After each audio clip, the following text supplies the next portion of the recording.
La peur, c'est une entité qui affaiblit, qui bloque, qui envoûte et qui empêche un individu, un enfant, de ne pas accomplir les besoins ou bien de ne pas accomplir ce que son destin lui a envoyé de faire sur la terre. Bonsoir. Pour les gens qui ne me connaissent pas, je réponds au nom des guides spirituels et enseignants. Je suis là pour vous accompagner sur votre chemin de vie. Vous savez, les parents, si vous voyez l'un de vos enfants, l'enfant est toujours malade, l'enfant est faible, l'enfant a peur, c'est parce que l'enfant a doute de quelque chose.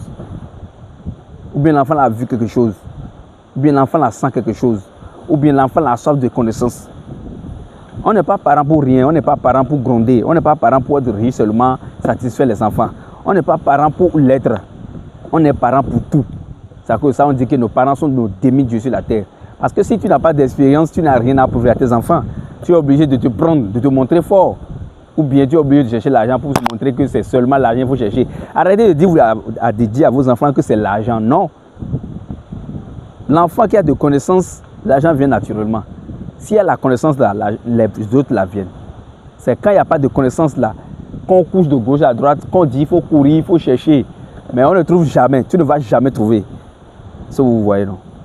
Si vous voyez un enfant qui est trop faible, chaque fois de crise là, renforcez l'enfant par des connaissances. Pratiquez des astuces que j'ai laissées. Ça va faire que l'enfant là va grandir. Si l'enfant a grandi dans sa conscience, il va supporter certaines maladies, certaines entités. Parce que tout ce qui se manifeste est connecté à une entité. Tout est vibration sur la terre. Rien n'existe pour rien. Toute chose, tout effet a une cause. Et toute cause a un effet. Ça, vous voyez, non? N'abandonnez pas vos enfants, ne les laissez pas. Quand l'enfant a un problème là, vous les parents, posez-vous la question, par quel moyen je vais passer pour résoudre ce problème.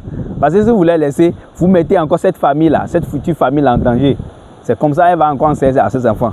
De génération en génération, vous êtes foutus. Vous allez voir dans d'autres familles, ils sont forts. Quand ils vont à l'école là, ils travaillent. Quand ils sont pasteurs, non, ils sont bons. Dans tout ce qu'ils font là, ils réussissent. Ce n'est pas de la magie. C'est depuis la base. C'est ça. C'est à cause de ça, moi, je n'aime pas laisser les enfants de mes frères, les enfants de mes soeurs là.